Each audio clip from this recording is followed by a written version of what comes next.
এই মুহূৰ্তত দৰ্শকক দিব লৈছো এক গুৰুত্বপূৰ্ণ খবৰ। তিনিচুকীয়াৰ নতুন গাঁৱত হাবিৰ মাজত পৰি থকা অৱস্থাত 22 বছৰীয়া যুৱকৰ মৃতদেহ উদ্ধাৰ হৈছে।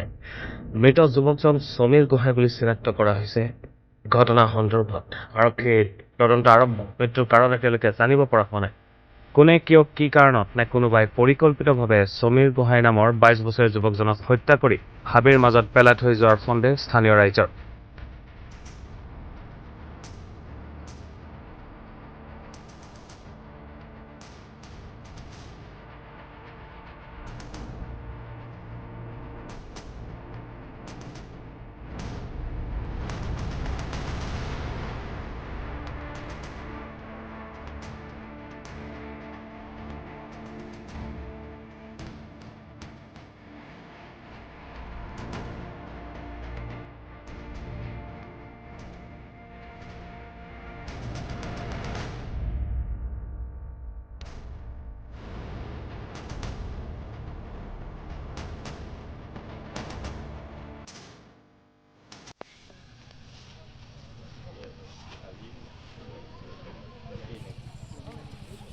শনিবাৰ দিনা এই মানে এটা মোবাইল নাই, এই ভাইকৰ মোবাইলটো চিমখন লগাই কিনে মানে ইউজ কৰি থাকে।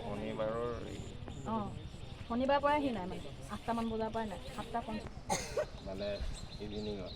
অঁ, ইয়ালৈ আহিছোঁ কৈছে, ইয়াত আহিছোঁ বুলি কৈছে। মানুহজনী চলে পইচা 2500 লৈছে। পইচা মানে য'ত টিং ফেক্টৰীত কাম কৰে তাৰপৰা পইচা 2500 টকা মানে লৈ আহিছিলে। শনিবাৰৰ পৰা নাই। শনিবাৰ দিনাখনৰ পৰাই নাই।